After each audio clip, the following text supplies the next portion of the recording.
Okay, Bismillahir Rahmanir Rahim. Bismillahir Rahmanir Rahim. Innal hamdalillah nahmaduhu wa nasta'inuhu wa nastaghfiruh wa na'udhu billahi min shururi anfusina wa min sayyiati a'malina. Man yahdihillahu fala mudilla lahu wa man yudlil fala hadiya lahu.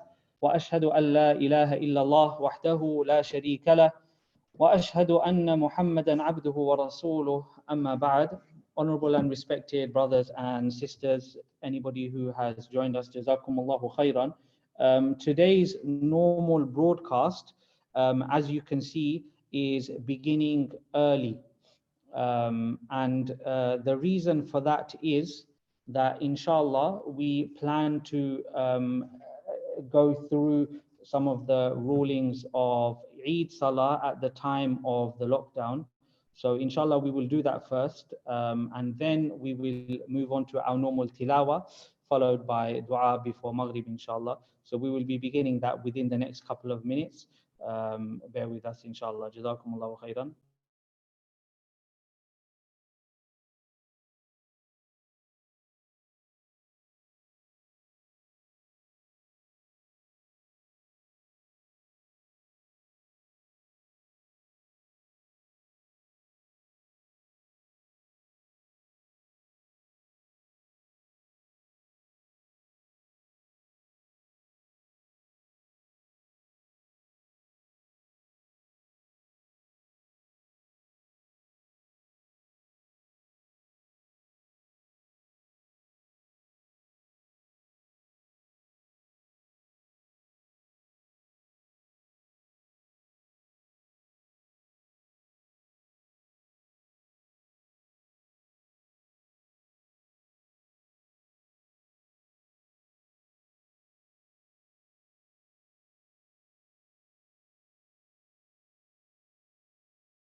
Bismillahir Rahmanir Rahim.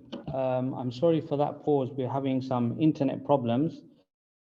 The Wi-Fi seems to have stopped at a very bad time. So I'm not sure if people at home on the receiver are able to hear us. Um, I think it's come back, but anyway, we will have to continue. بسم الله الرحمن الرحيم إن الحمد لله نحمده ونستعينه ونستغفره ونعوذ بالله من شرور أنفسنا ومن سيئات أعمالنا من يهده الله فلا مضل له ومن يضلل فلا هادي له وأشهد أن لا إله إلا الله وحده لا شريك له وأشهد أن محمدا عبده ورسوله أما بعد اللهم ألهمنا رشدنا وأعذنا من شرور أنفسنا ومن سيئات أعمالنا اللهم اجعلنا من الذين يستمعون القول فيتبعون أحسنه.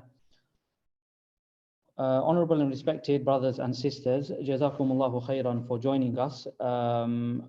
Today we will be talking about praying the Eid Salah and generally about Eid during the lockdown that we are currently in the pandemic.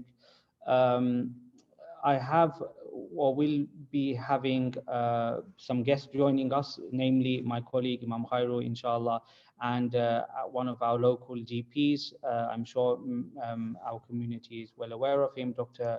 Saifuddin Khalid, inshallah, to join this conversation.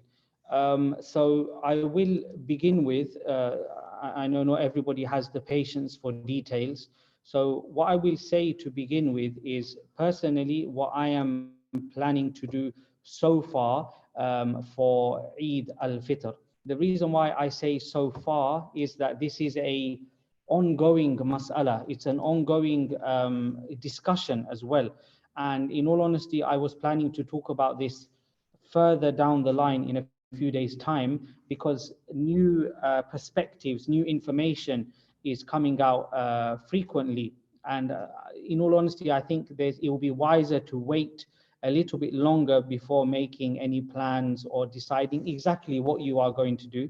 At the moment, based on what the information and the perspectives that are out there, my own personal plan is to, if there is a formal responsibility, a need, like for example, if there is some kind of legal and for example, if based with the authorities, there is some kind of staff thing in the masjid, then apart from that, I don't plan to pray Salatul Eid. In all honesty, like I don't plan to pray Salatul Eid. I plan to, at the moment, my current plan is to pray at that time where I usually would have prayed Salatul Eid, 2 or 4 rakats of Salatul Duha, Nafal prayer, in memory of and in respect of the time in which we would usually be praying Salatul Eid. That's my current plan. If you ask me what I would recommend for you to do, then my basic recommendation would be to follow the opinion of the most reliable scholar that you know, that you have access to, ideally someone that you actually know, not some personality that you believe exists on the internet, but don't know much personally about, and whoever it is that you will normally turn to for your religious understandings and opinions. So for example, God forbid, if you were in a very, very difficult situation with, and these things happen to people, something to do with life or death, something to do with, serious amounts of money, okay? And you needed some religious opinion, who would you turn to? Okay, and this religious opinion hinged on it is, tens of thousands of pounds, for example. Another example is, you have a very serious medical decision to make, right, upon which the possibility of somebody's health or even life rests, and you need some religious opinion. Who would you turn to go and speak to about that situation, and whose counsel and advice would you take? Whoever that religious authority or board of scholars or whoever they are, then follow their advice in there. Don't follow me, follow them. If they are your scholars, then you should follow them. Certainly, that's my opinion. If that happens, it happens to be the case that you would ask me, and that is a scary thought, because that's a massive responsibility that I certainly don't want, and I'm sure every scholar in the world doesn't actually want as well. Then if you ask me what I would advise you to do, I would advise you to do the same as I'm doing, and that is pray Salatul Duha, or Salah, just Nafal Salah at that time. And also I would say, if you have in your household 4 adult males, then if you are comfortable and confident in doing so, then make your own Eid Salah. I'll reiterate that I said, if you have 4 adult males within your household, right? Not within your street, or not within your extended family, within your household, then I would recommend that you, or I would suggest that you consider praying Salatul Eid as a small congregation. Otherwise not. However, that's just my own personal recommendation. I am not saying that other options and other opinions are not permissible, are not valid. In the modern age that we live in, we are exposed constantly to barrages of information and opinions from all over the world, from all throughout history. Many a time, oftentimes, they are valid and respectable opinions. Sometimes they're not.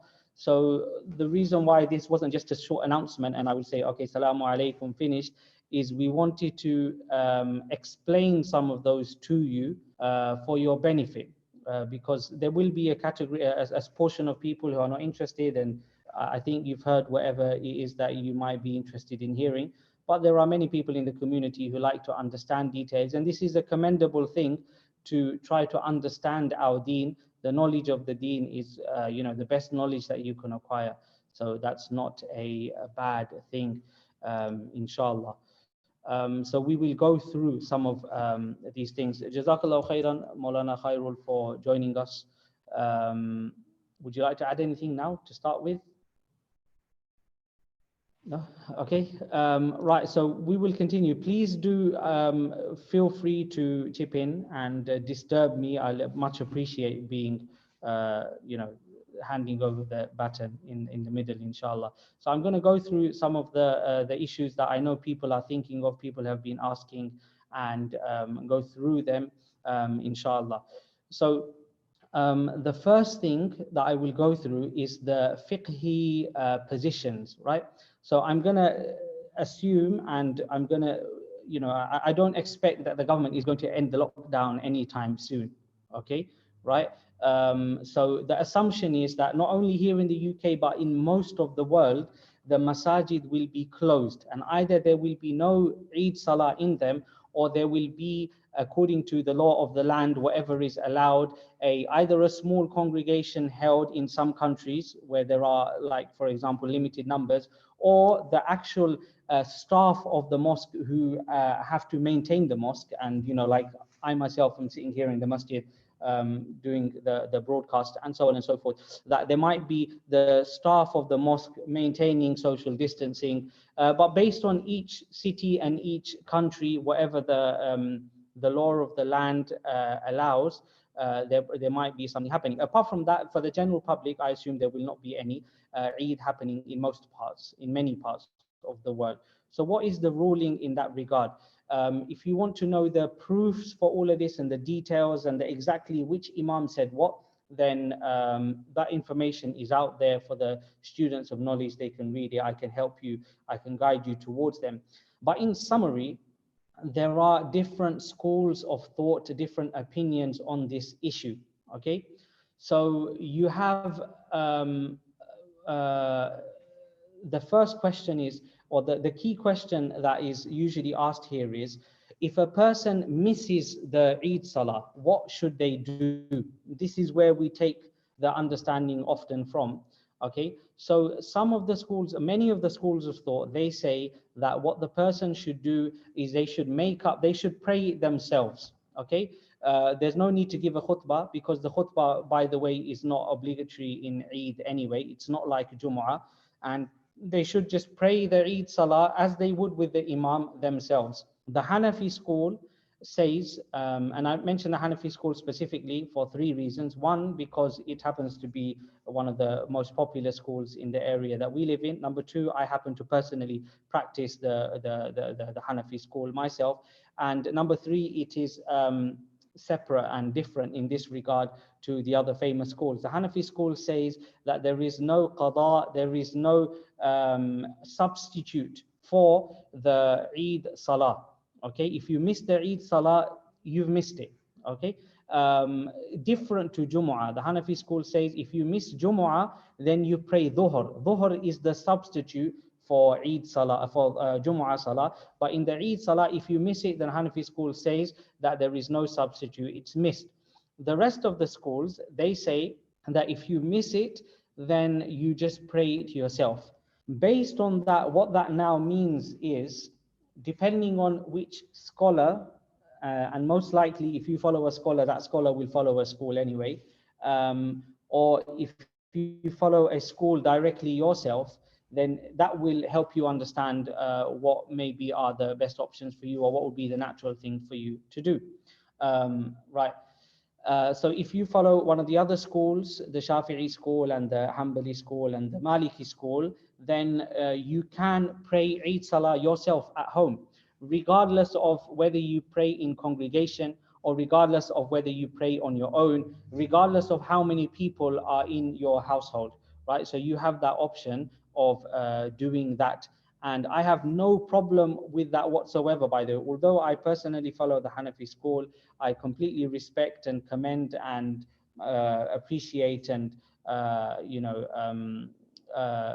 respect anybody who follows those schools, which I just mentioned. So I'm not saying that to say don't do that. I'm saying these are the schools, whatever your normal practice is, by all means follow that. In our community here, when we have Salah, inshallah, we look forward to having it again. The Imam might follow one school, but there will be I think almost equal numbers of people following other schools, in terms of like there's people who follow the other schools in our congregation. So there's no obligation or expectation for them to change for this particular issue as well. Right. Then if we go into the Hanafi school, there is another question. And that question is, okay, you can't pray on your own, but can you make your own Eid congregation if you have a few people? Like, for example, in your household, you have several people. Can you make your own Eid congregation? So this is not a substitute, it is not qada, it is making your own Eid congregation. So the Hanafi school says that the conditions for that are the same as for Jumu'ah, which means there needs to be 4 adult males at least in order to pray the Eid Salah. So if a person has, if in a household there are that many people, then you are, welcome to, you are able to actually do that. Okay. Now the question is whether that is advisable or not. The next question is whether that is advisable or not. So you may recall that at the beginning of the lockdown, the question about Jumu'ah arose. And almost unanimously, to my knowledge, the scholars pretty much from all schools, to my knowledge, said that no, it is not advisable.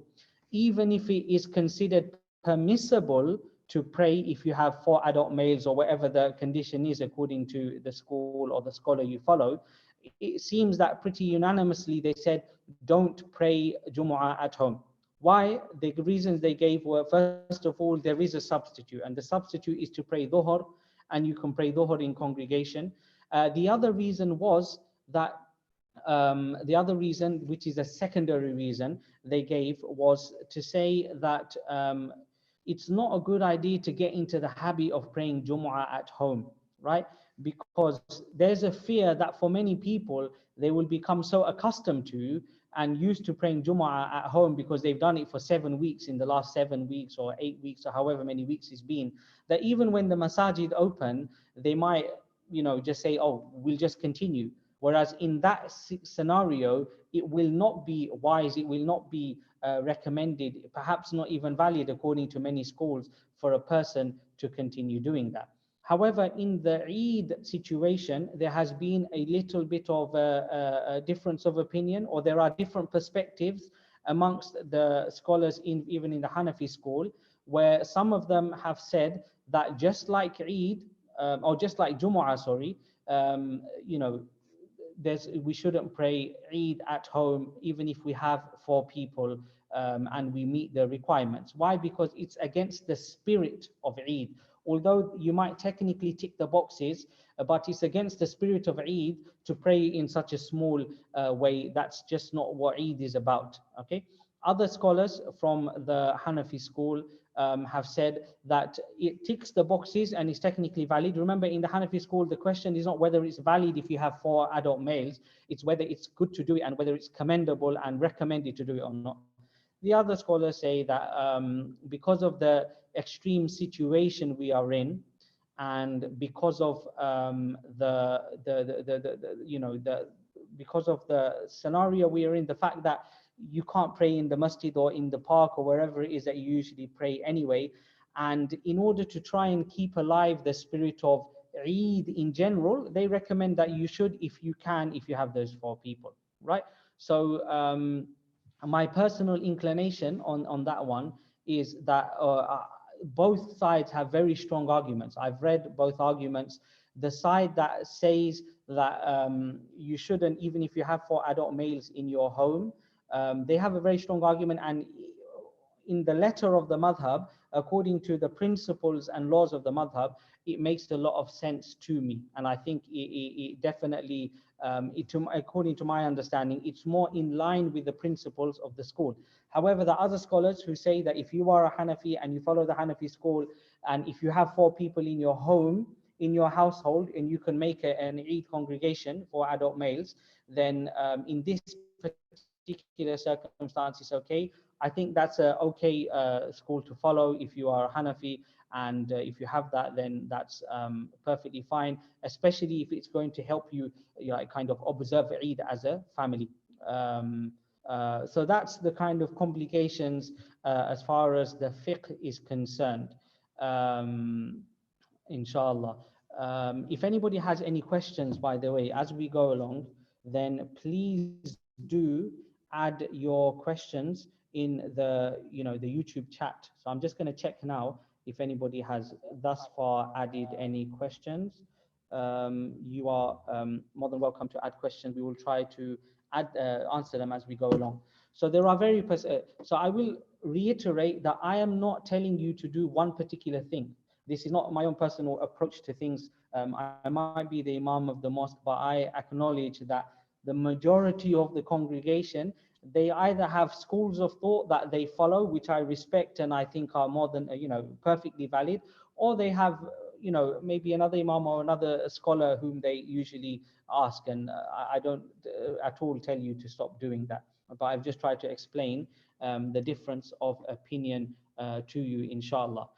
Now I will move on to the kind of other question, which I think is a deeper and more important question, and that question is of where does that, how do we look at this as Muslims? Like, is this like, oh, what's happened? We're under siege, we're not able to practice our deen, and so on and so forth, or is this something that we should, like, willingly acknowledge and abide by? So I will say, first of all, there's 3 different schools of thought here, and I will go through them. The first one is the group of people who think that this virus is a scam, it is a fraud, they think it's a conspiracy, okay? Anyone who's from that school realize that your way parts with most other people right now. So it's probably not worth you listening to the rest of it, except just for your information. You will disagree with everything that's about to be said because you don't believe that this virus actually exists, or that it's actually and so on and so forth. You might believe it exists. You might believe it was made by a man. You might believe it's caused by 5G towers. You might believe that it's not as it's exaggerated, and so on and so forth. Then understand that there's no point us disagreeing or discussing the other points that I'm about to make because we disagree in the beginning. That is your path, and that is for you to explore, and so on and so forth. The second group is a group which, in my opinion, is almost non-existent now, but they might exist. A group of people who think that there is no need to take any logistical, medical, practical precautions. We should have trust in Allah Azza wa Jal, and we should continue with life as usual. So shake hands, why not? If it's the sunnah to shake hands, you should shake hands. No harm is going to come to you. If it's the sunnah to pray in congregation, and so on and so forth. This is a group which might exist. To be honest, I'm not sure that it exists much anymore. But at the beginning, there was some conversation. Some people said, but why should we, before the lockdown happened. But I think after the lockdown happened, and also after the severity of the cases of COVID-19, that if that group existed, I think it stopped making noise, or it ceased to exist entirely. But if someone happens to be from that group, then again, understand that we part ways here, and the points I'm going to make to you don't apply to you. But I will also request that you don't give arguments against what I'm about to say, because if you disagree with this, then there's no point in you disagreeing with the rest. If I'm going to say, for example, I don't think it's wise for you to gather for Eid Salah, if you don't believe in the need to take precautions, then remain silent. You're doing an injustice to yourself and to the discussion by pretending that you agree partly and then giving counter arguments, because that's, in my opinion, a disservice to the discussion.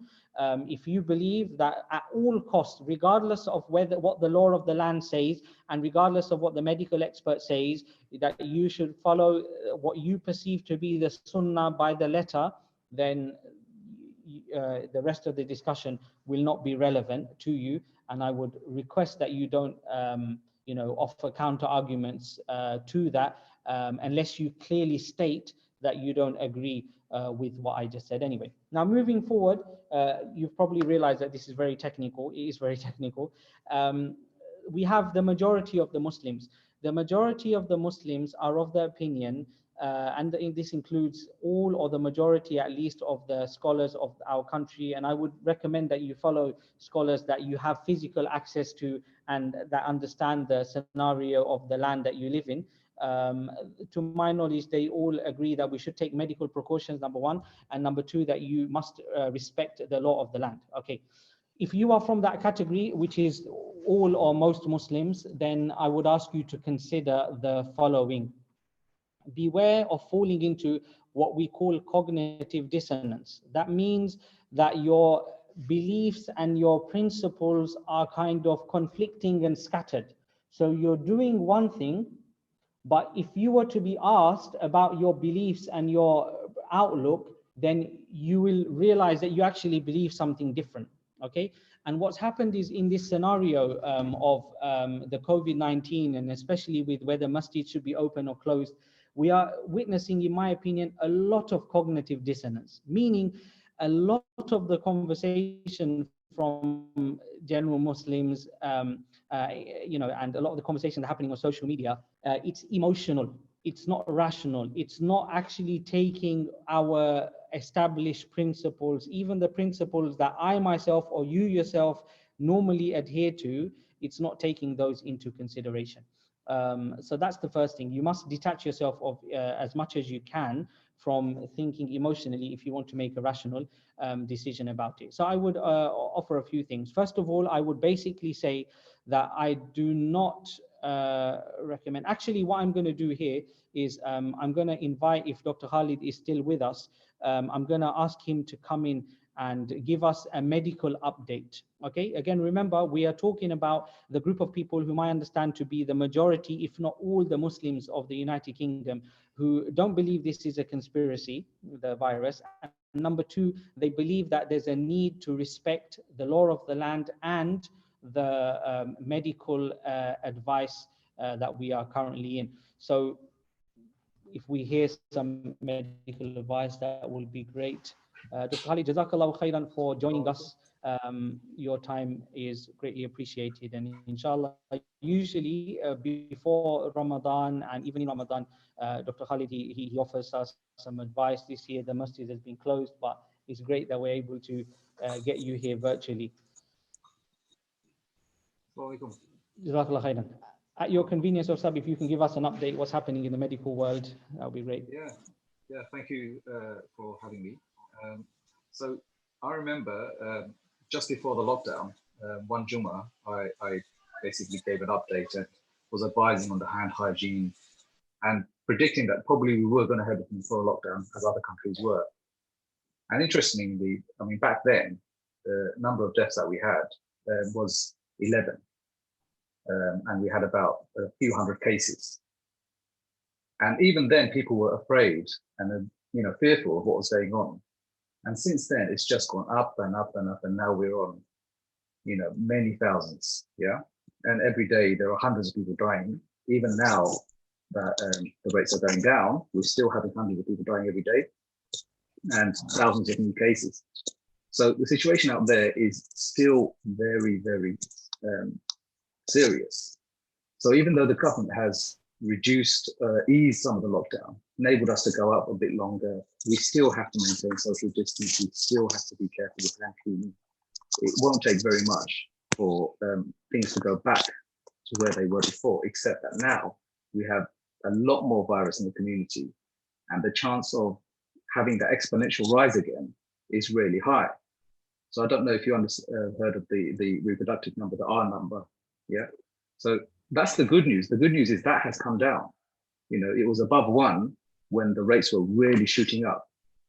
Now, because of what we've done, everybody's, staying in their houses, avoiding going out too much. The R number has gone down. And so we're slowly seeing that gradual decrease in cases and deaths.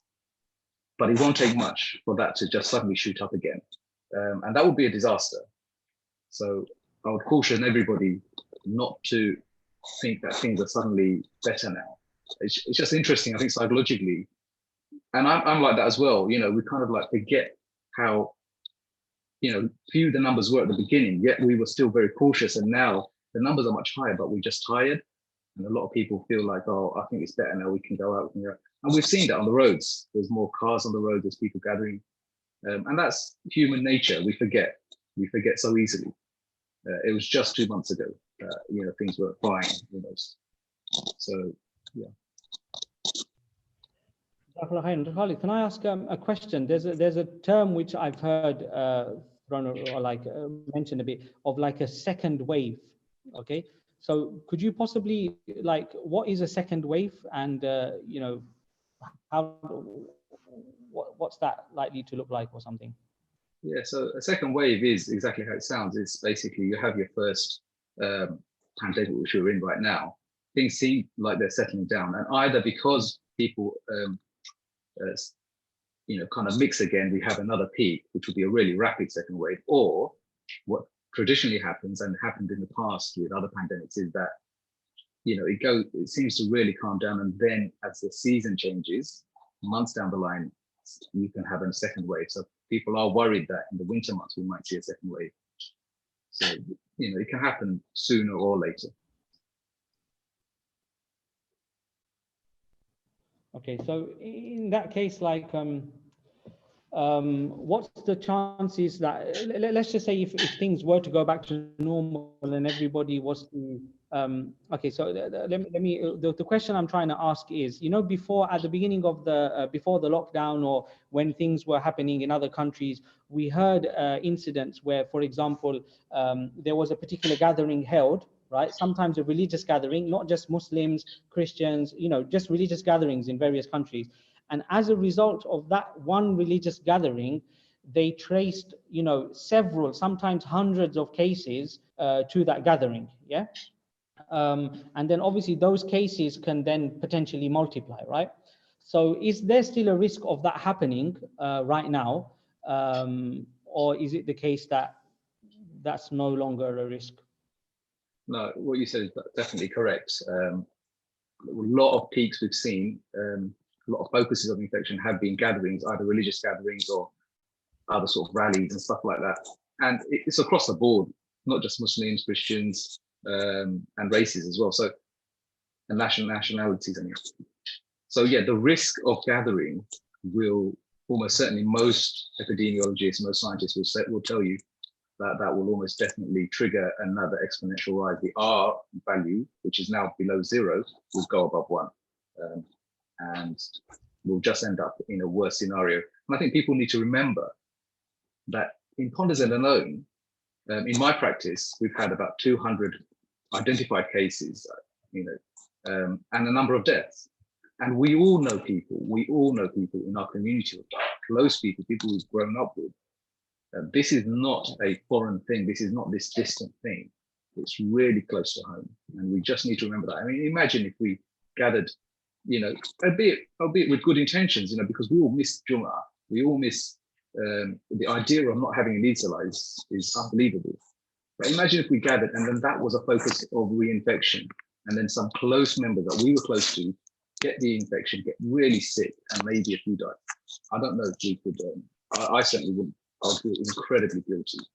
So we have to be really cautious. Okay, so one of the thoughts that comes to my mind, and I think people should consider, right? And I want to know if this is like medically, like actually, am I being like over the top paranoid, or, let's just say people have loved ones at home. Yeah, like they have, family members who are vulnerable. And the other thing that I've understood, and again, please do correct me if I'm wrong, I stand to be corrected. I'm not a medical expert, but I've read a lot of things about apparently how the markers for vulnerability are not as easy as we might have thought. So a lot of people who otherwise before we might have thought are quite immune or like quite strong, they've ended up being affected really seriously. So we have somebody who fits one of the categories, or doesn't fit one of those categories, but they are deep down, they're vulnerable. So we kind of stayed safe for the last 2 months, and then we go somewhere for Eid, right? And there's one person in that gathering, and they spread it to 10 people in that gathering, right? And those people go home and they spread it to their people at home. So the way I see it is that if that happens, and it's, from what I understand, very possible that it could happen, I don't think we'll find any comfort that we caught that because we went to pray Eid Salah. If the fiqh ruling by almost unanimously all the scholars is that there's no need to pray Eid Salah like that, or if anything, you shouldn't pray Eid Salah. So is there really a medical risk of that happening? And yeah, I'm glad you brought that up, because our community is at higher risk. I don't know if you recall, some of the earliest people to die, the medics and the clinical people who died, a lot of them were Muslim and of Asian minority backgrounds. So we're all at really high risk compared to other people.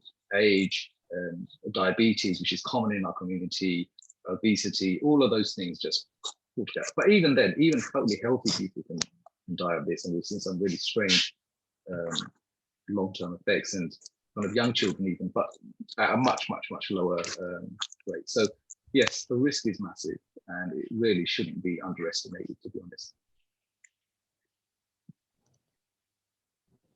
So in summary, Dr. Khalid, is there anything else you want to add right now? We'll come back, obviously we might have questions.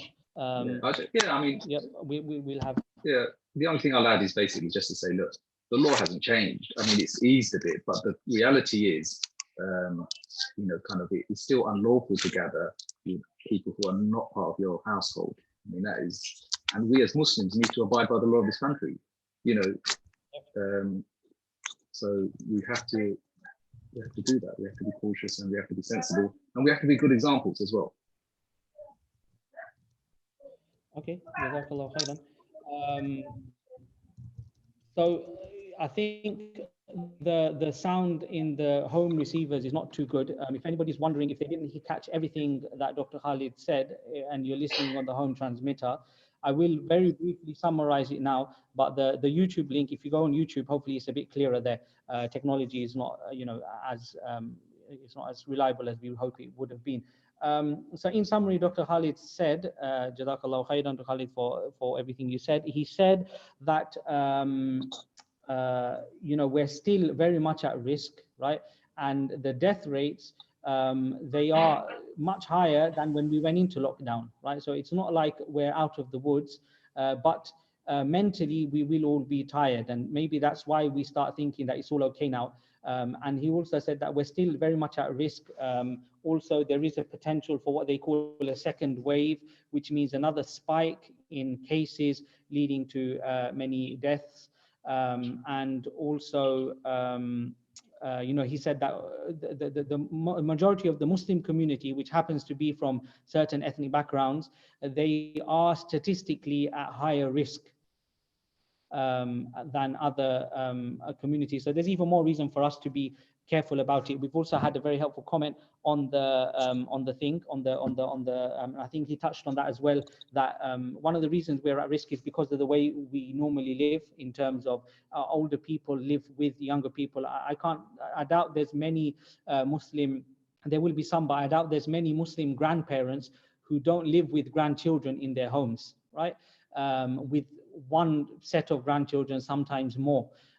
So that's something. So what I understand from that, Dr. Khalid, correct me if I'm wrong. So I'm saying as the Imam, you're saying as the doctor, there's no reason for us to go out of our way to pray Eid Salah, okay? And God forbid if someone was to do that and they were to cause or be the vehicle, they might be fine, their own family might be fine, but they might be a vehicle for carrying the virus from somebody else's house to somebody else's house, then you have yourself 100% to blame, and you will be to blame. I will say that as an Imam, that you will be to blame. There's no excuse to say, but I was trying to pray Eid Salah. That is not an excuse at all, categorically. That will not be. If I was the victim of that, and on the day of judgment, I will hold you to account. 100% I will hold you to account. And I will not settle for the excuse that you were trying to pray Eid Salah. Not at all, because unanimously, I'm sorry, I'm getting a bit, maybe harsh on this, but I don't want the point to be lost that it's, just being diplomatic with words, or we need to say something because we need to respect the law of the land. Totally not, totally not. It's a risk that you take in your dunya and in your deen, in my opinion. In my opinion, it's a risk you take in your deen, because if you were the vehicle, there's a very important and a very powerful message that went down before the lockdown. So I think when we go to cognitive dissonance, one of the things that we perhaps should remember, I wanted to bring up is, sometimes we think about history, or we think about other places. Like we might think about Spain, and historically when Muslims were persecuted and they had to study the Quran underground, right? Or we might think of even places in the world today where Muslims, for example, are forced not to fast, and they have to hide the fact that they're fasting. And then we act as if we are those Muslims in those lands. We are not. The reason for not praying Jumu'ah, which is more obligatory, the Jumu'ah is obligatory according to all schools of thought. According to the many schools of thought, Eid Salah is Sunnah, and according to some schools of thought, it is wajib, but still less important than Jumu'ah. So the Jumu'ahs were closed before the lockdown. The government, we do not pray Jumu'ah in the masajid because the government told us, right? We respect the government, obviously, but the masajid stopped the Jumu'ah, the vast majority of them in the globally before that, because Muslim scholars almost unanimously agree that it's an important thing to do for the protection of Muslims. So it's not a religious excuse. We're not the Muslims, the Moriscos of Spain, who are trying to practice their deen, but the oppressive government is stopping them. No. You don't believe that. Trust me, you don't believe that. I don't think you believe that. So when I say cognitive dissonance, is on one hand, you say that we are in a very good situation. Alhamdulillah, we have the masajid, we're allowed to practice our deen. But then when the authorities of the deen and the management of the masajid all agree that we should not be praying Jumu'ah and Eid, we then start acting like those people who do not have religious conveniences or have religious freedoms. So that's something important to bear in mind. That we are not under lockdown against our deen. If anything, there was a big voice criticizing the government. When the government didn't enforce a lockdown, there were many religious authorities saying that the government doesn't understand the way that masajid work, the way that madrasas work and stuff like that. And they were commended and praised by Muslim authorities when they eventually did the lockdown. I hope that's kind of clear. Another point which I think is important for us to bear in mind is the potential societal, the potential reputational impact. If you haven't been following, then I will tell you, and many of us will be aware already, that the right wing, the Islamophobes and the anti-Muslim people around the world, right? So in some countries, Muslims have publicly, even in the media, been blamed for spreading the coronavirus, falsely often, okay? And even in our country here in the United Kingdom, there have been many attempts, right? I've read many news articles, for example, there was one recently about right-wing activists pretending to be journalists and going to Muslim communities and trying to get stories, trying to find a Muslim who will say, right, out of naivety, that he's not respecting the lockdown, so they can then post that in the media, right, about how Muslims are not thing. There were articles before Ramadan, even in mainstream media outlets, saying that be prepared for a spike in Ramadan because the Muslims are all going to gather and they're going to cause a spike in cases. Real risk, as we've discussed. Muslims have to think about the reputation of Muslims. I'll offer an example for you. If you remember in the seerah at the time of Hudaybiyah was when the Muslims, the Prophet ﷺ and the Sahaba, they came to do Umrah. They stopped at a place called Hudaybiyah and they were stopped and challenged by the, they were challenged by the Quraysh. The Prophet ﷺ made an agreement with the Quraysh that they will abandon their Umrah and they will go back to Medina, right? This was very, very heavy and difficult for the Sahaba, right? Especially for the likes of Umar radiallahu anhu.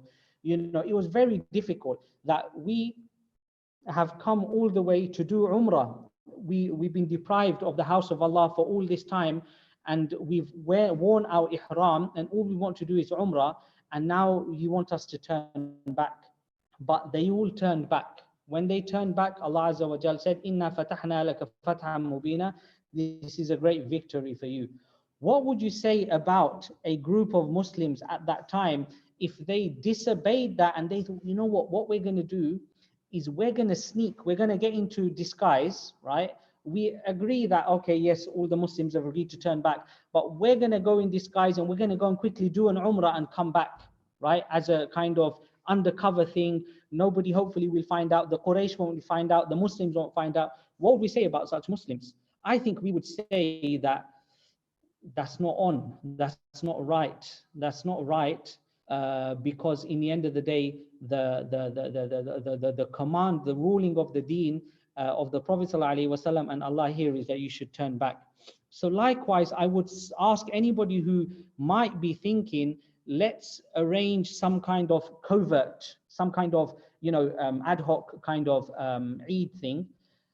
I would ask whether you are actually doing something that you're going to get, that is in line with the deen.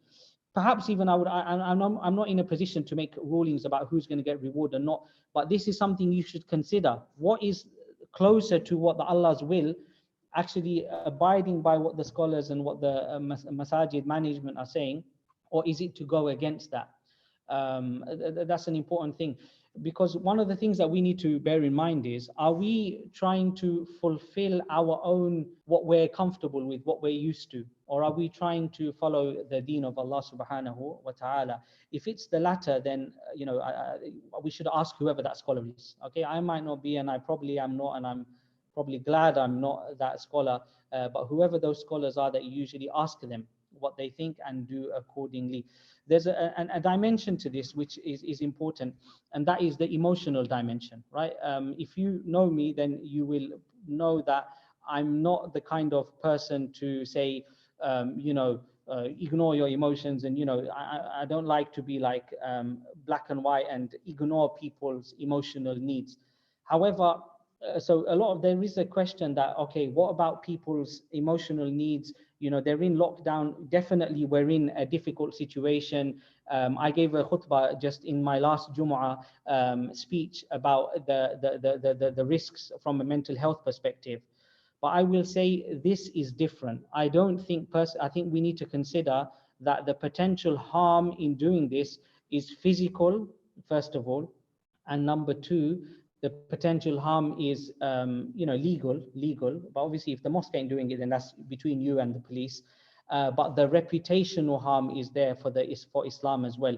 So even if for a person it might make a big emotional difference for them to be able to observe Eid Salah, if it means you are breaking the law of the land, and it means you are putting people's health at risk medically, and it means that you are contravening the fatwa of the vast majority of scholars, I don't think your emotional needs in this particular circumstance can be taken blindly.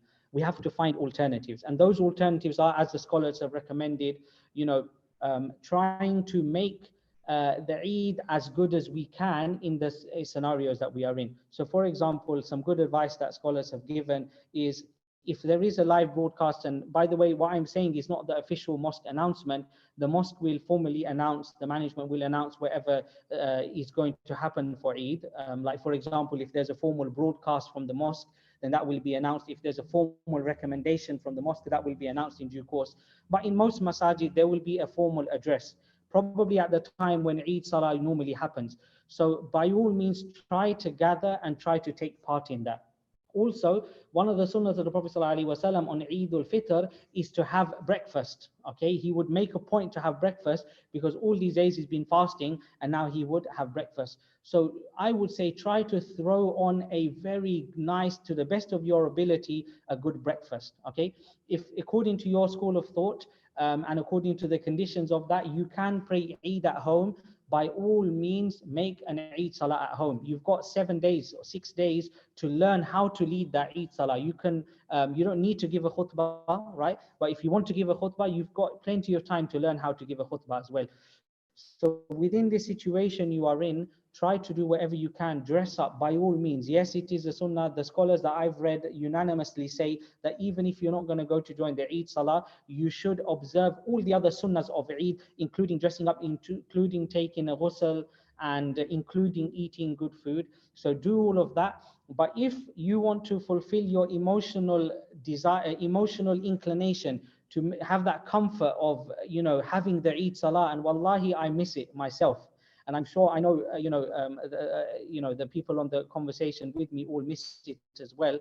But you and I do not have the right to put other people's health in danger, to risk the reputation of Muslims in order to fulfill that emotional thing. In my humble opinion, Allah knows best.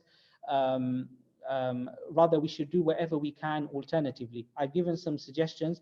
The other suggestions I will give is arrange some virtual get-togethers. Okay, right? So maybe we all have different friend circles. We have community friends, we have family and distant extended family, and then we have our own friends, maybe from school, maybe from where we studied, our age group. Why not maybe arrange a Zoom gathering? Yeah, so at 7 o'clock, all the family, look, we're all going to go on Zoom, and we're going to thingy each other. We're going to talk to each other, right? Then another one is with your friends, at X time, brothers, sisters, whoever it is, brothers, sisters, both listening here, get together with your friends and have a good, catch up on Eid day, right?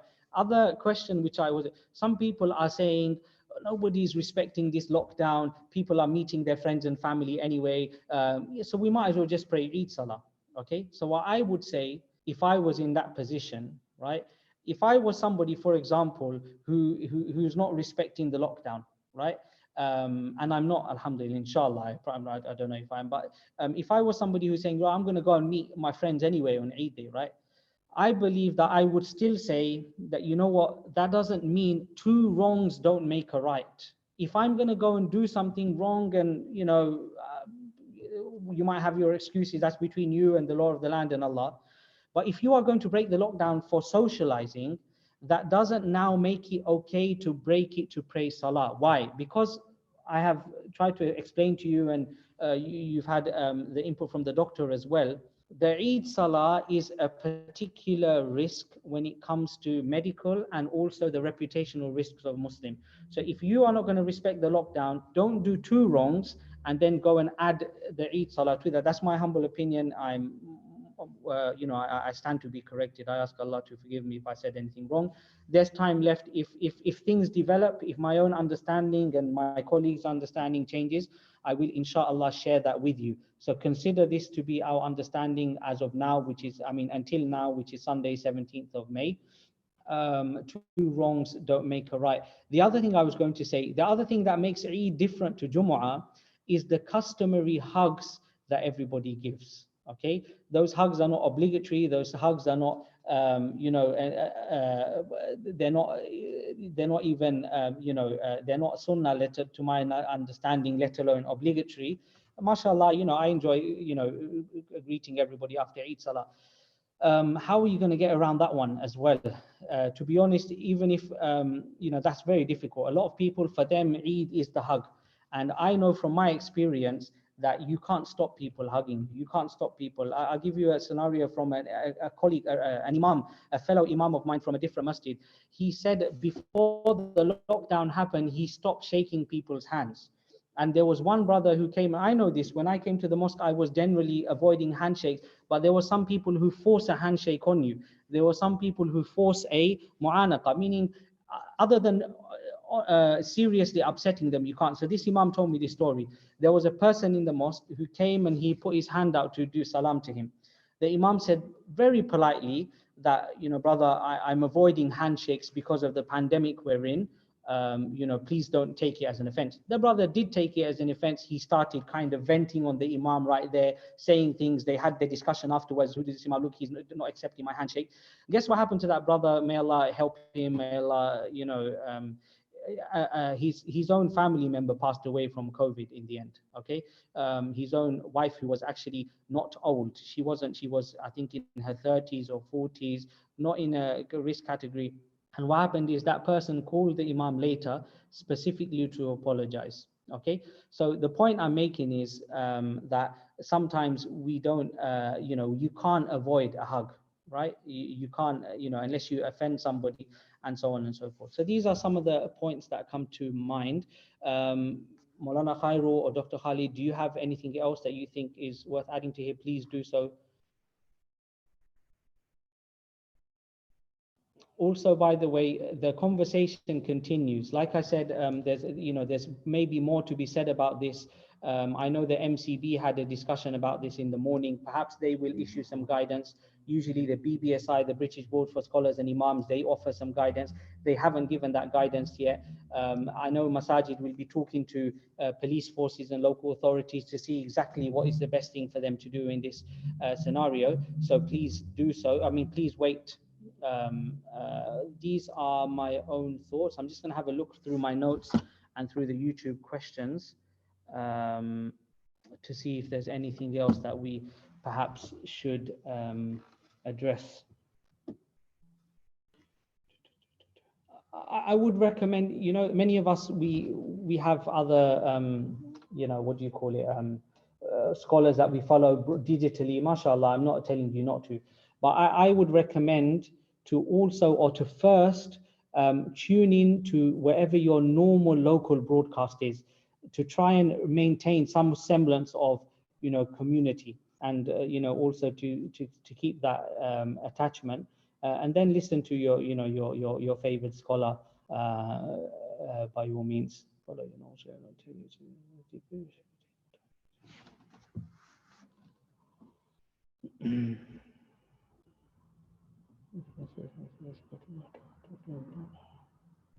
Yep. So the other thing I wanted to deal with, and again, I would ask us to analyze our own selves, whether we as Muslims, we want to fulfill the commandments of Allah Azza wa Jal. We want to do what is expected of us by the deen, not what our, you know, sometimes our good emotions, you know, we have good emotion, meaning some urges to do good things, but sometimes we have to curb them. And the example of that classically is the Sahaba radiallahu anhu majma'in. They wanted to do Umrah, but when they realized that, look, the Prophet ﷺ wants us to turn back and to sign over so many rights, they said, we'll forsake that. Likewise, i'tikaf. If you are in i'tikaf, right, and there is a need that a brother has, you know, or a sister, meaning a member of the, you know, you can go and be of help to somebody, then you should leave the i'tikaf and you should go and fulfill the need of that person. It is not better for you to then sit in i'tikaf, right? The scenario is you sat in i'tikaf 10 days sunnah i'tikaf. You know somebody who is in a need and a situation that you can, you know, there's nobody else there to go and do it for them, right?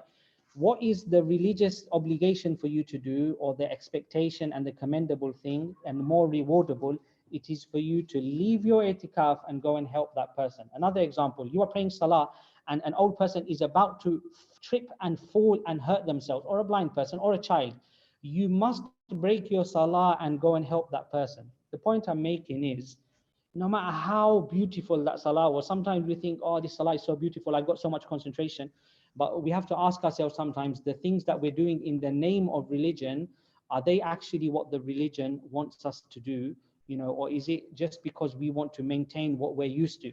Normally, I don't have a problem with that. If it's something you're used to, you're comfortable doing something, by all means do it, but not if the health of other people are at risk and the reputation of Islam is at risk. The reason why I'm not mentioning the law, because you might say that's between you and the law, and by all means, you know, I'm not here to enforce the law on anybody. We have, you know, other authorities that do that. So that's another point which I think we need to consider. Apart from that, I will leave it there, inshallah. Dr. Khalid, are you still with us? And do you have anything to add? Any parting words? No, but Jazakallah, you've covered everything. So just thank you for inviting me onto the talk today. Jazakallahu khairan for coming. Jazakallahu khairan. Your input was certainly very, very, very appreciated and welcome. Maulana Khairul, Imam Khairul, would you like to add anything? Any thoughts, or just your own reflections on what I've said? Just to add feel free to disagree with me. I think Imam Khairul has left us. I'm going to go through it now. So the last point, again, if you've stayed with us all this way, hopefully you'll allow me to say another few things as well. And that is, you know, I think when I sit and think, right, this is my own reflections, my own pondering on the situation. Like I've mentioned before, we are like a class or a students that have been sent out of the class, and the teacher didn't tell us why he sent us out or why she sent us out, because the teacher wants us to sit there and think about our behavior. Allah subhanahu wa ta'ala has put us in this situation, and we need to sit and think, where were we going wrong? What were we doing wrong?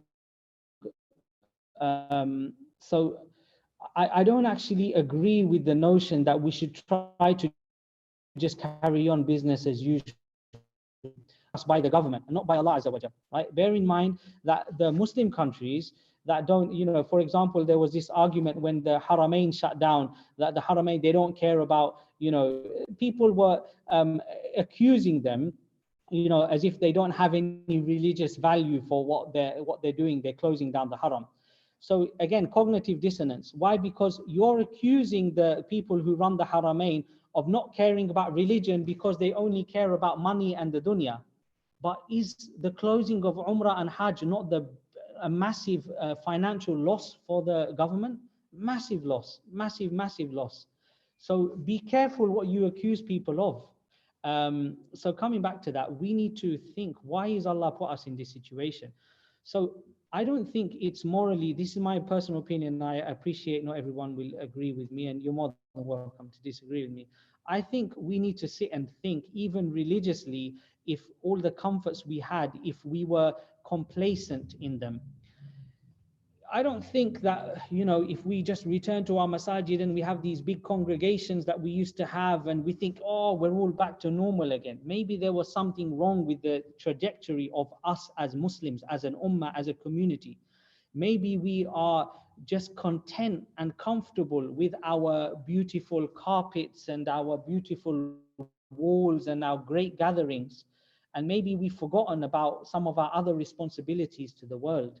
Maybe Allah wants us to have less of a jolly Eid. The way I look at it is like, if you have this Eid, this is my own personal outlook on it. And that is, imagine you have, you're going through a very difficult time as an individual, and you are a teacher in a class, right? Now, you don't want that stress to come out into the classroom. When you come to the class, you want to put on a good face and try your best to be good for your students, right? But inside, you're going through so much difficulty. Likewise, this Eid, for our immediate families, right, we should try our best to make it as good as Eid as possible. By all means, if you can afford it, don't lose out on the Eid gifts. If you can afford it, cook as much as good food as you can, good food as you can. If you can afford it, new clothes and good clothes for your children. However, individually, we should, especially as adults, we should be thinking, what is it? Why has Allah kicked us out of His masajid? Why is it that we can't have? Maybe we were complacent. Maybe I need to think, we've had so many questions about Salatul Eid, even though Salatul Eid is so far away. Remember, normally we don't know when Salatul Eid is anyway, because we have to wait for the moon to be sighted, right? So Islamically, there's no notion of being prepared from 10 days in advance anyway, because you have to pray Salatul Eid at 12 hours notice normally anyway. But we haven't had that many questions about Zakatul Fitr, Sadaqatul Fitr. What we should be thinking about more is about Sadaqatul Fitr. The world is going through a recession, right? People are already struggling. People have lost their jobs. What our focus should be on, after we put on a good face for our children and our families, is, what are our social responsibilities? Rather than kind of lulling ourselves, we're saying, I'm going to put on a nice Eid Salah, I'm going to pretend everything's normal. It's not normal. Allah has put us in this situation for a reason. My suggestions would be, maybe as the practicing people of the communities, maybe the imams, the practicing people of the community, the learned people, and the managements and the organizations, maybe we've neglected those people who are unmosqued, right? We were comfortable with our Jumu'ah and our durus and all of that. What about all the people who are disconnected from the masajid, perhaps because of the way we conduct ourselves, right? Maybe it's time to think about them, as opposed to just thinking about how we can act like nothing's gone wrong.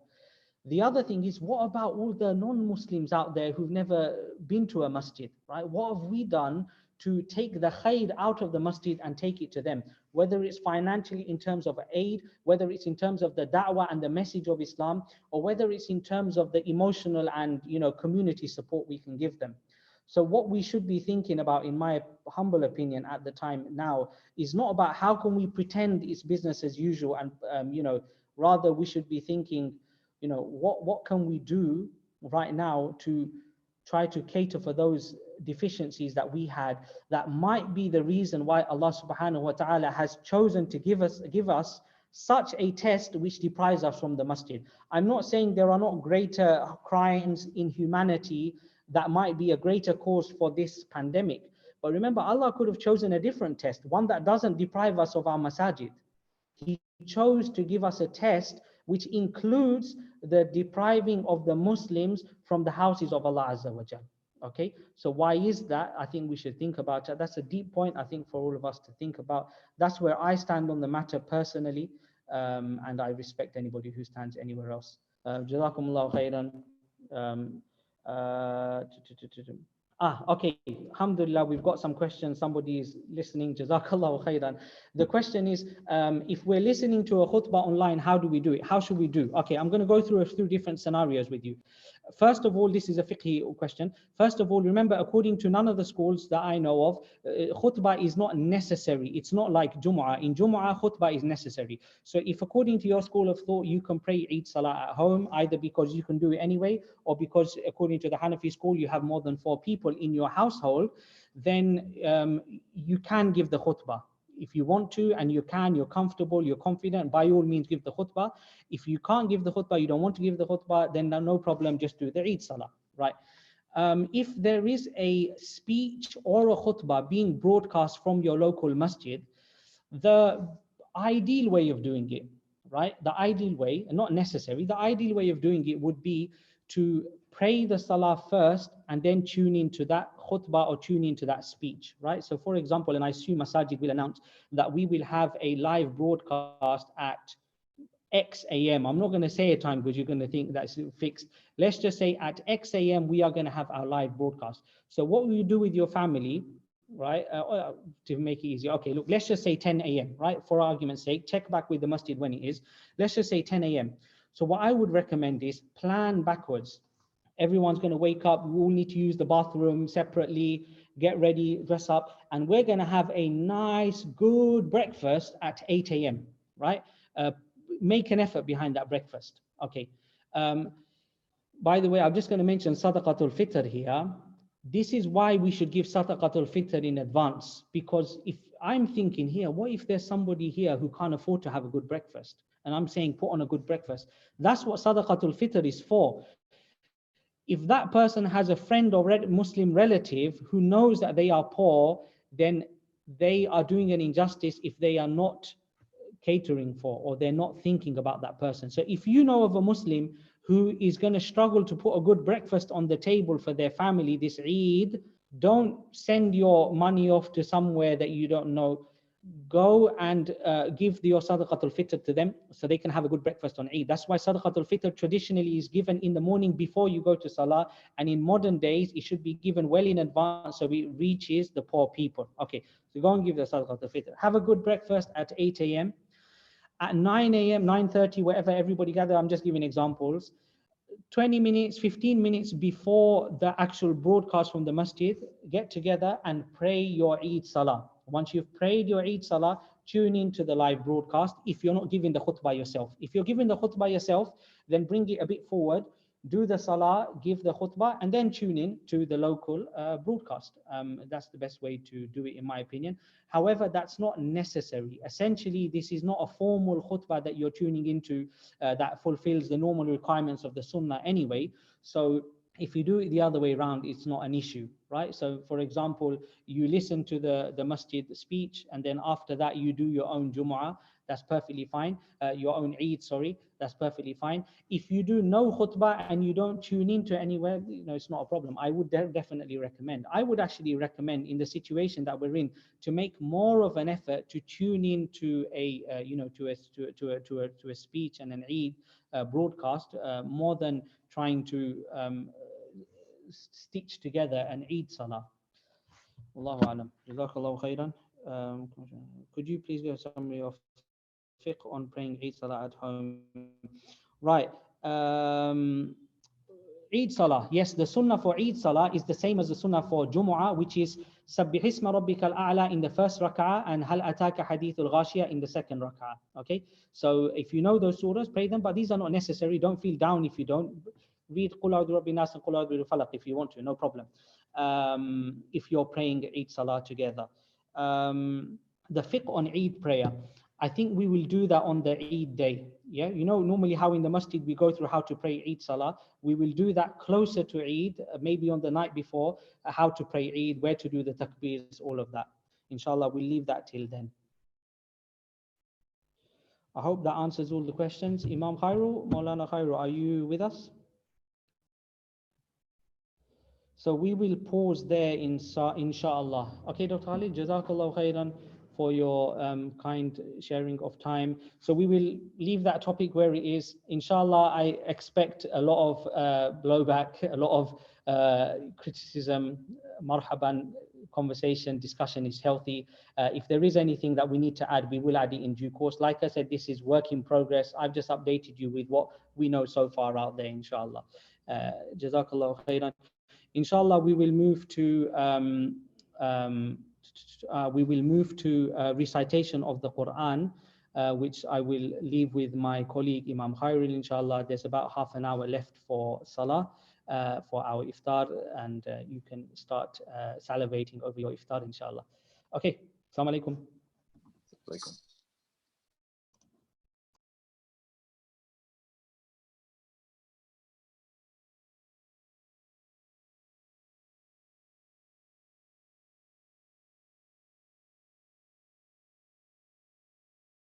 Assalamu alaikum wa rahmatullahi wa barakatuh. Respected brothers and sisters, inshallah we shall now spend the rest of the time until iftar in recitation of the Quran and making dua to Allah subhanahu wa ta'ala. We hope that the community has found this program to be of benefit, and I thank my colleague Imam Muhyiddin for his hosting this program. May Allah subhanahu wa ta'ala give us all the tawfiq to go through this difficult time in accordance with what is good and proper. Before I begin the tilawah, I'm just going to do some technical work with regards to the radio broadcast, but inshallah I shall be back within a few minutes, inshallah. Jazakumullah khairan.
Inshallah, tonight we shall start from Surah Saba, verse number 22.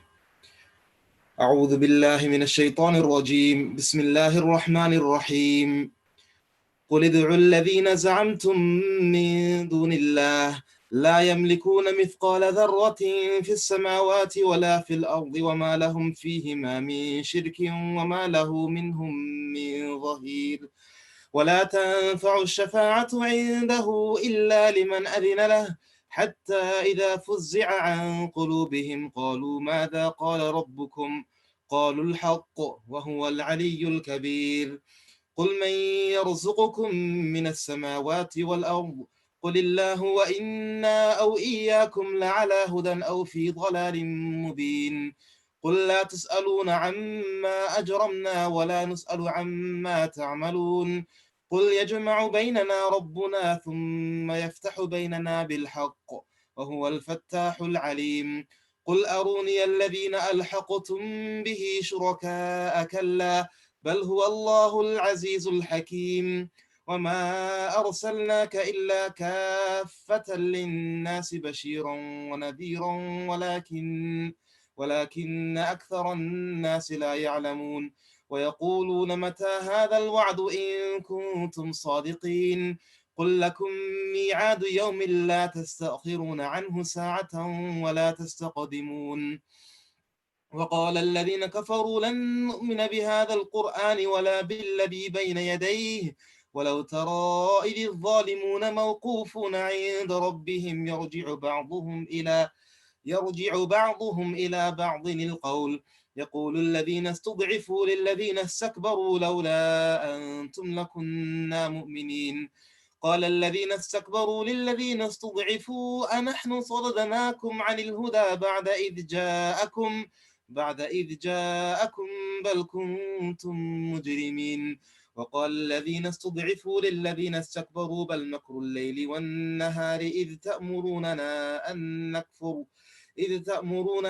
أن نكفر بالله ونجعل له أندادا وأسروا الندامة لما رأوا العذاب وجعلنا الأغلال في أعناق الذين كفروا هل يجزون إلا ما كانوا يعملون.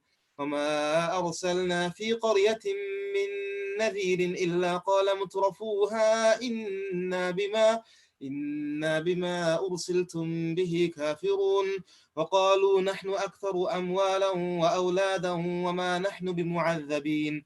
قل إن ربي يبسط الرزق لمن يشاء ويقدر ولكن أكثر الناس لا يعلمون.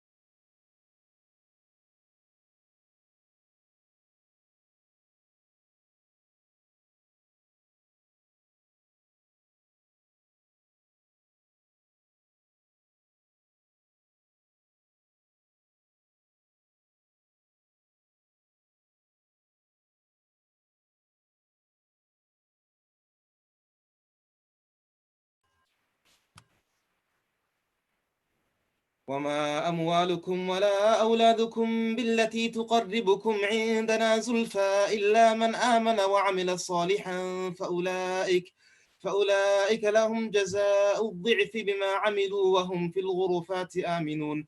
والذين يسعون في آياتنا معاجزين أولئك في العذاب محضرون.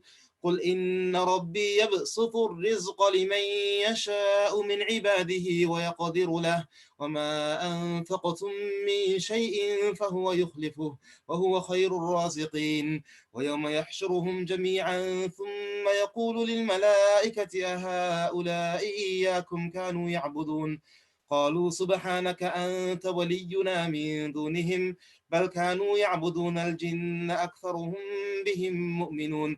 فاليوم لا يملك بعضكم لبعض نفعا ولا ضرا ونقول للذين ظلموا ذوقوا عذاب النار الذي كنتم به تكذبون ذوقوا عذاب النار التي كنتم بها تكذبون. وإذا تتلى عليهم آياتنا بينات قالوا ما هذا إلا رجل يريد أن يصدكم عما كان يعبد آباؤكم وقالوا ما هذا إلا إفك مفترى. وقال الذين كفروا للحق لما جاءهم إن هذا إلا سحر مبين.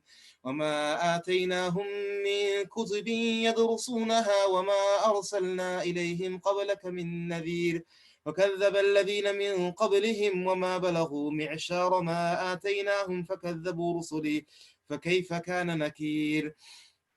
قل إنما أعظكم بواحدة أن تقوموا لله مثنى وفرادا ثم تتفكروا ما بصاحبكم من جنة إن هو إلا نذير لكم بين يدي عذاب شديد قل ما سألتكم من أجر فهو لكم إن أجري إلا على الله وهو على كل شيء شهيد قل إن ربي يقذف بالحق علام الغيوب قل جاء الحق وما يبدئ الباطل وما يعيد قل إن ضللت فإنما أضل على نفسي وإن اهتديت فبما يوحي إلي ربي إنه سميع قريب ولو ترى إذ فزعوا فلا فوت وأخذوا من مكان قريب وقالوا آمنا به وأنى لهم التناوش من مكان بعيد وقد كفروا به من قبل ويقذفون بالغيب من مكان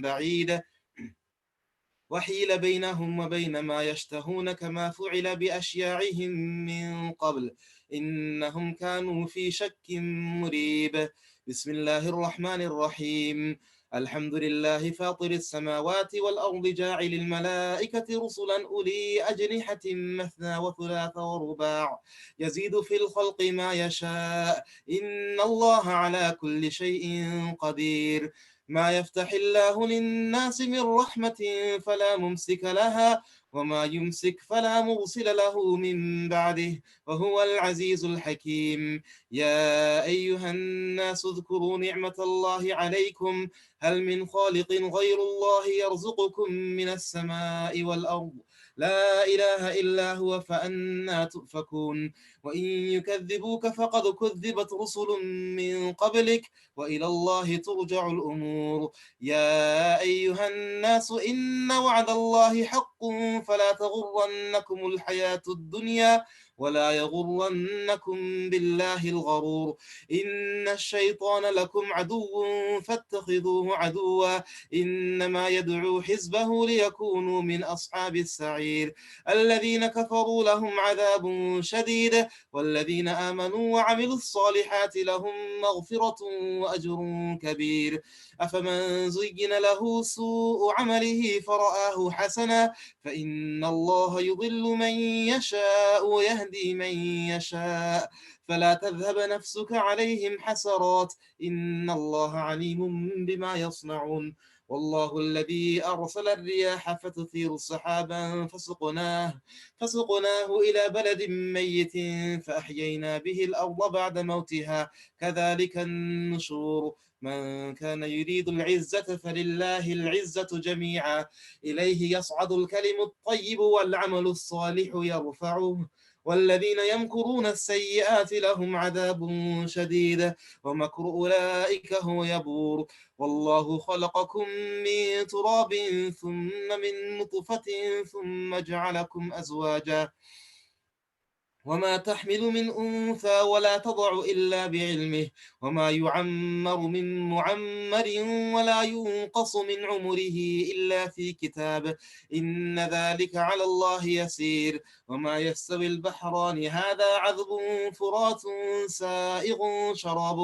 سائغ شرابه وهذا ملح أجاج ومن كل تأكلون لحما طريا وتستخرجون حلية تلبسونها وترى الفلك فيه مواخر لتبتغوا من فضله ولعلكم تشكرون يولج الليل في النهار ويلج النهار في الليل وسخر الشمس والقمر كل يجري لأجل مسمى ذلكم الله ربكم له الملك والذين تدعون من دونه ما يملكون من قطمير إن تدعوهم لا يسمعوا دعاءكم ولو سمعوا ما استجابوا لكم ويوم القيامة يكفرون بشرككم ولا ينبئك مثل خبير يا أيها الناس أنتم الفقراء إلى الله والله هو الغني الحميد إن يشأ يذهبكم ويأتي بخلق جديد وما ذلك على الله بعزيز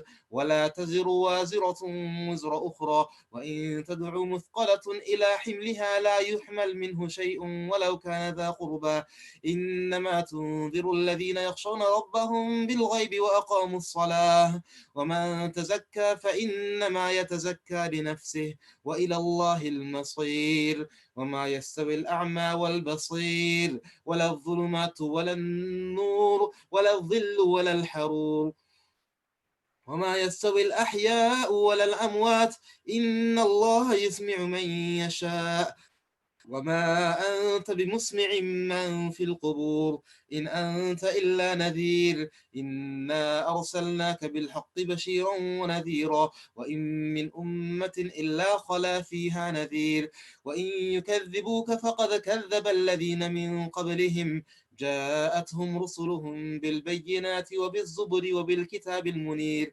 ثم أخذت الذين كفروا فكيف كان نكير ألم تر أن الله أنزل من السماء ماء فأخرجنا به ثمرات مختلفا ألوانها ومن الجبال جدد بيض وحمر مختلف ألوانها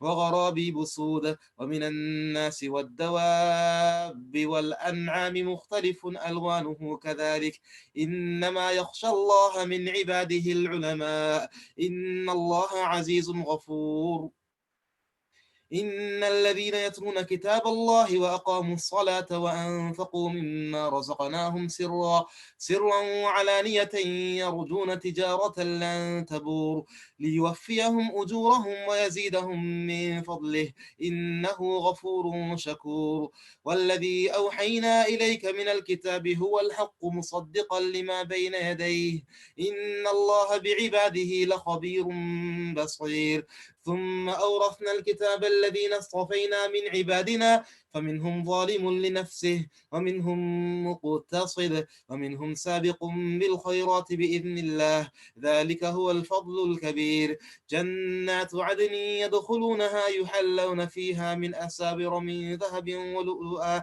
ولباسهم فيها حرير وقالوا الحمد لله الذي أذهب عنا الحزن إن ربنا لغفور شكور الذي أحلنا دار المقامة من فضله لا يمسنا فيها نصب ولا يمسنا فيها لغوب والذين كفروا لهم نار جهنم لا يقضى عليهم فيموتوا ولا يخفف عنهم من عذابها كذلك نجزي كل كفور وهم يصطرخون فيها ربنا أخرجنا نعمل صالحا غير الذي كنا نعمل أولم نعمركم ما يتذكر فيه من تذكر وجاءكم النذير فذوقوا فما للظالمين من نصير إن الله عالم غيب السماوات والأرض إنه عليم بذات الصدور وهو الذي جعلكم خلائف في الأرض فمن كفر فعليه كفره ولا يزيد الكافرين كفرهم عند ربهم إلا مقتا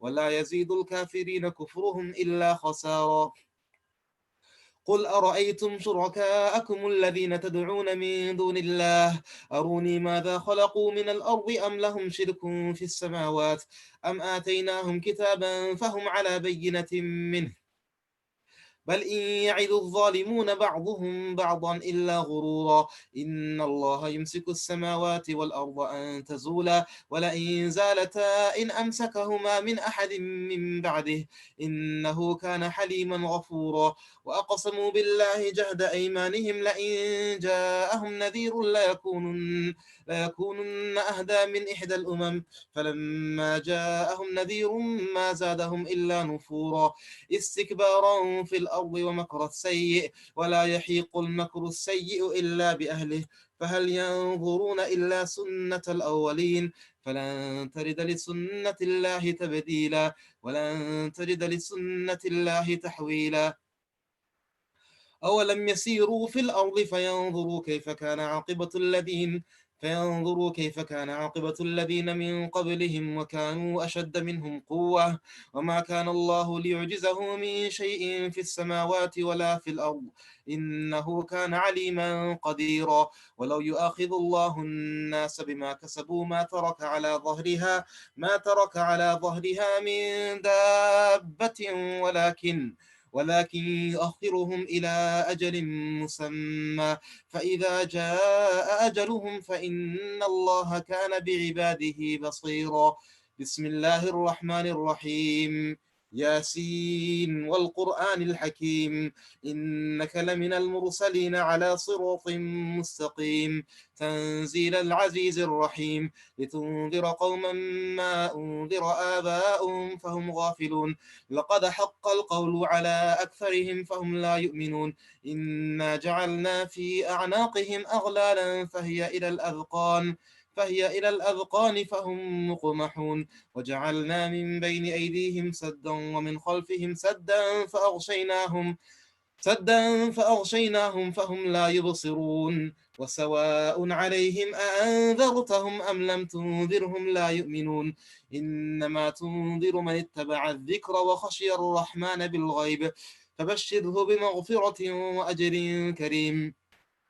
إنا نحن نحيي الموتى ونكتب ما قدموا وآثارهم وكل شيء أحصيناه في إمام مبين واضرب لهم مثلا أصحاب القرية إذ جاءها المرسلون إذ أرسلنا إليهم اثنين فكذبوهما فعززنا بثالث فقالوا إنا إليكم مرسلون قالوا ما أنتم إلا بشر مثلنا وما أنزل الرحمن من شيء إن أنتم إلا تكذبون قالوا ربنا يعلم إنا إليكم لمرسلون وما علينا إلا البلاغ المبين قالوا إنا تطيرنا بكم لئن لم تنتهوا لنرجمنكم وليمسنكم منا عذاب أليم قالوا طائركم معكم أئن ذكرتم بل أنتم قوم مسرفون وجاء من أقصى المدينة رجل يسعى قال يا قوم اتبعوا المرسلين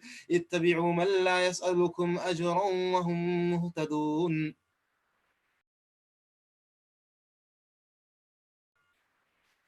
وما لي لا أعبد الذي فطرني وإليه ترجعون أأتخذ من دونه آلهة إن يردني الرحمن بضر لا تغني عني شفاعتهم شيئا ولا ينقذون إني إذا لفي ضلال مبين إني آمنت بربكم فاسمعون قيل ادخل الجنة قال يا ليت قومي يعلمون بما غفر لي ربي وجعلني من المكرمين وما أنزلنا على قومه من بعده من جند من السماء وما كنا منزلين إن كانت إلا صيحة واحدة فإذا هم خامدون يا حسرة على العباد ما يأتيهم من رسول إلا كانوا به يستهزئون ألم يروا كم أهلكنا قبلهم من القرون أنهم إليهم لا يرجعون وإن كل لما جميع لدينا محضرون وآية لهم الأرض الميتة أحييناها وأخرجنا منها حبا فمنه يأكلون وجعلنا فيها جنات من نخيل وأعناب وفجرنا فيها من العيون ليأكلوا من ثمره وما عملته أيديهم أفلا يشكرون سبحان الذي خلق الأزواج كلها مما تنبت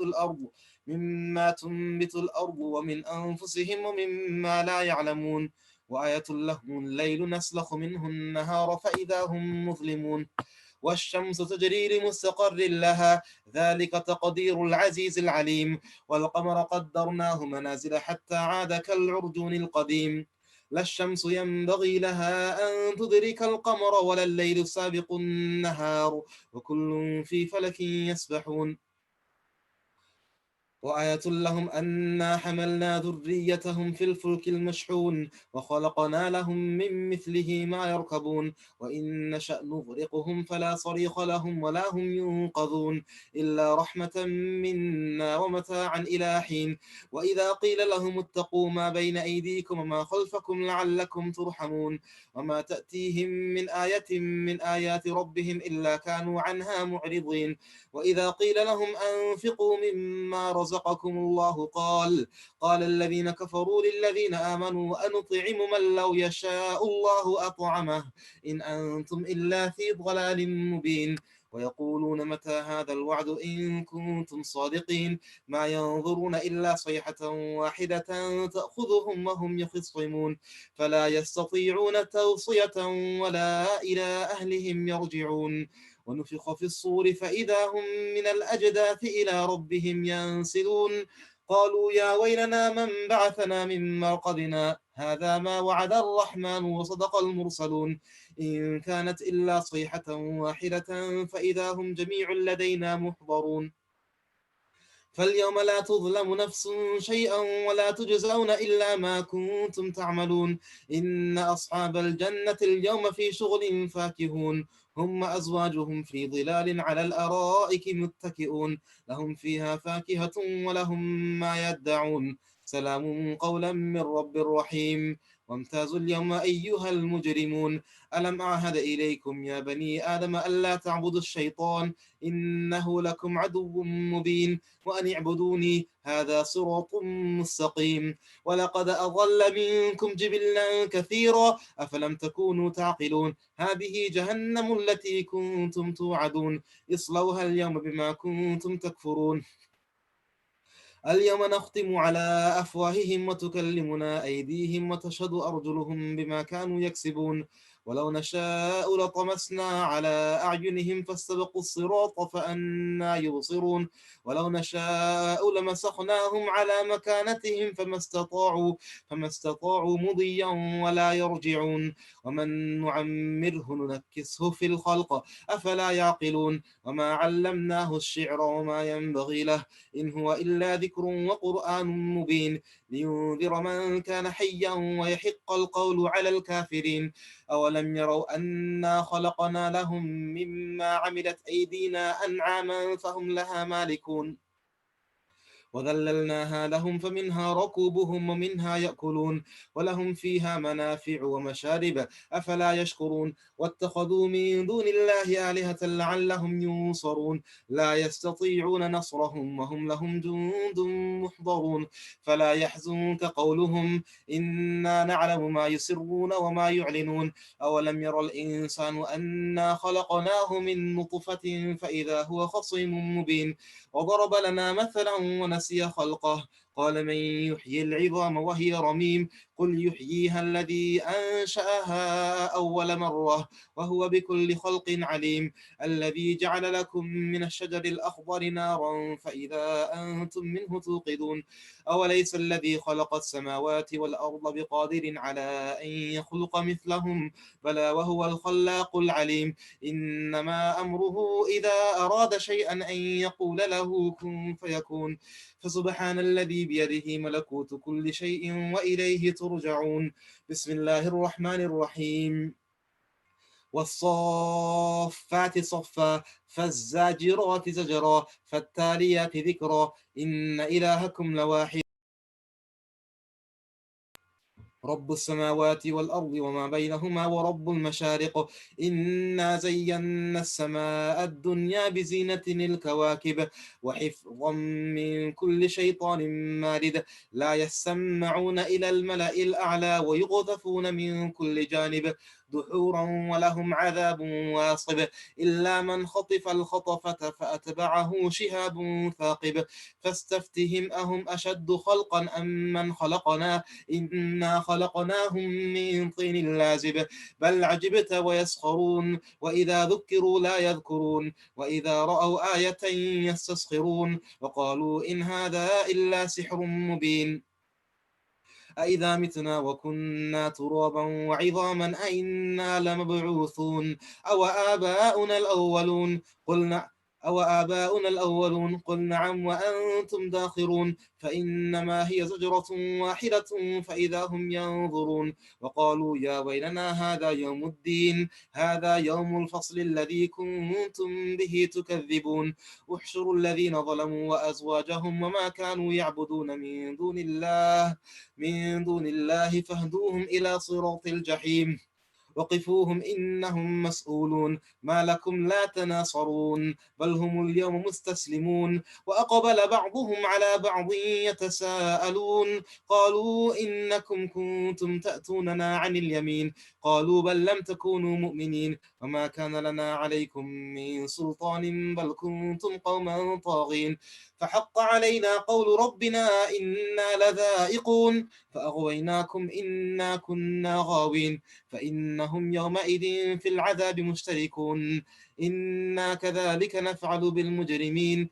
إنهم كانوا إذا قيل لهم لا إله إلا الله يستكبرون ويقولون أئنا لتاركوا آلهتنا لشاعر مجنون بل جاء بالحق وصدق المرسلين إنكم لذائق العذاب الأليم وما تجزون إلا ما كنتم تعملون إلا عباد الله المخلصين أولئك لهم رزق معلوم فواكه وهم مكرمون في جنات النعيم على سرر متقابلين يطاف عليهم بكأس من معين بيضاء لذة للشاربين لا فيها غول ولا هم عنها ينزفون وعندهم قاصرات الطرف عين كأنهن بيض مكنون صدق الله العظيم.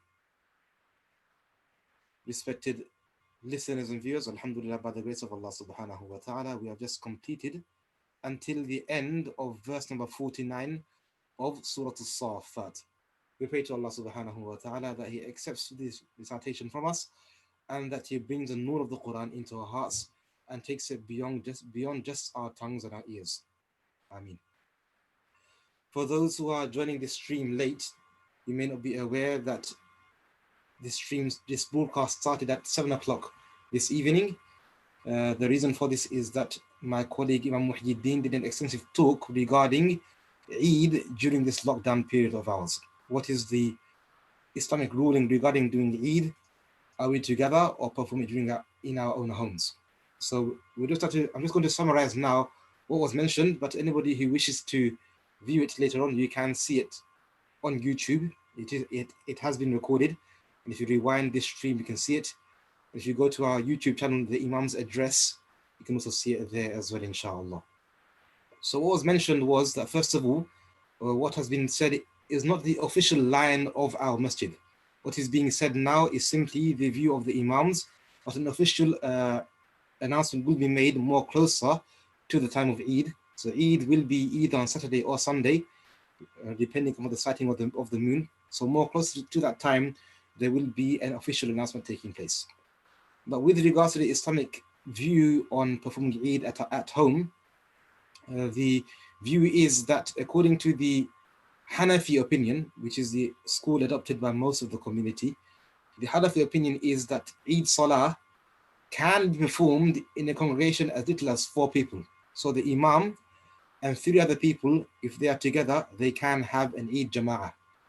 So that's the ruling regarding Eid. It's the same as Jumu'ah. But what has also been advised is that just as we have not been doing Jumu'ah, nor have we been advising people to do Jumu'ah even within their own homes, even if they have enough people to do it, even then, because it goes against the spirit of Jumu'ah, we have been advised not to do Jumu'ah at our homes, but rather we have been doing Dhuhr at our homes. So likewise, Eid prayer as well. The spirit of the Eid prayer is to gather everybody together on this very joyous occasion. So as a community, we can get together within our Eid place and pray Eid together. If we do Eid within our own homes, then this spirit is lost. So just as Jumu'ah is more important than Eid. So just as we haven't been doing Jumu'ah in Jama'ah, but rather we're praying Dhuhr individually, likewise, an opinion amongst the Hanafi school is that even though you can do a Jama'ah at home of Eid within your own household, even then it is better to just pray some general Nafil Salah, like two rak'ats of Salatul Hajjah or Salatul Duha or anything like that. With regards to the other schools of thought, the Hanbali, the Maliki and Shafi'i schools of thought, for you to have a gathering, it needs to be a large gathering. 4 people isn't enough. But those schools do say that if you missed the Eid prayer, you can pray Eid Salah by yourself. So you can just pray the 2 rak'at of Eid prayer and pray it just simply individually according to other schools of thought. So if you follow those schools, then that is an option for you, that you can pray just the Salah, 2 rak'ats of Eid by yourself within your own homes. But according to Hanafi school of thought, this is not possible. Eid is only done by Jama'ah. So that's a quick summary of what was mentioned. We also talked about how it is, especially during this period of lockdown, of illness spreading around, it is definitely not advisable to gather up as a community for an Eid prayer. Rather, there's a great risk in there of harming others, and we shouldn't harm others at all. This is not part of our religion. So that's a quick summary. Anybody who wishes to see a detailed talk, you can rewind back in this video, inshallah. There are 2 minutes left for iftar here in London. Let us use this time in making dua to Allah subhanahu wa ta'ala. اللهم آمين. اللهم صل على محمد النبي الأمي وعلى آله وسلم تسليما. ربنا ظلمنا أنفسنا وإن لم تغفر لنا وترحمنا لنكونن من الخاسرين. اللهم أعنا على ذكرك وشكرك وحسن عبادتك. ربنا لا تدع لنا ذنبا إلا غفرته ولا هما إلا فرجته ولا دينا إلا قضيتها ويسرتها يا رب العالمين. اللهم اغفر للمؤمنين والمؤمنات والمسلمين والمسلمات الأحياء منهم والأموات. ربي اغفر وارحم وأنت خير الراحمين. ربنا آتنا في الدنيا حسنة وفي الآخرة حسنة وقنا عذاب النار وأدخلنا الجنة مع الأبرار مع النبيين والصديقين والشهداء والصالحين. Oh Allah, please forgive our sins. Oh Allah, accept our du'as, accept all of our ibadat, accept our recitation, accept our taraweeh, accept all of our fasts, and oh Allah, forgive us all of our shortcomings and our weaknesses. Oh Allah, all of those who are ill, grant them shifa kamila ajala. Oh Allah, those of our loved ones who have passed away, oh Allah, forgive their sins. Oh Allah, elevate their status in the hereafter. Oh Allah, grant them and us resurrection of the Nabiyyin, Siddiqeen, Shuhada and Salihin. Oh Allah, tonight could be Laylatul Qadr. Oh Allah, if it is, oh Allah, make us of those who avail of the opportunity. Let not it go by being wasted. Oh Allah, if it is yet to come, oh Allah, make us of those who take the opportunity. If Laylatul Qadr has already gone, oh Allah, then forgive, then oh Allah, then multiply our rewards therein. And oh Allah, we ask you to Allah, accept all of our good deeds. All of those who are ill, grant shifaa kamila ajala. اللهم إنا نسألك من خير ما سألك منه نبيك محمد صلى الله عليه وسلم ونعوذ بك من شر ما استعاذ بك منه نبيك محمد صلى الله عليه وسلم وأنت المستعان وعليك البلاغ ولا حول ولا قوة إلا بالله العلي العظيم. حسبنا الله ونعم الوكيل نعم المولى ونعم النصير وصلى الله تعالى على خير خلقه محمد وعلى آله وأصحابه أجمعين آمين برحمتك يا أرحم الراحمين. The time is now 8:52 in London. It is now time to break your fast, so please break your fast.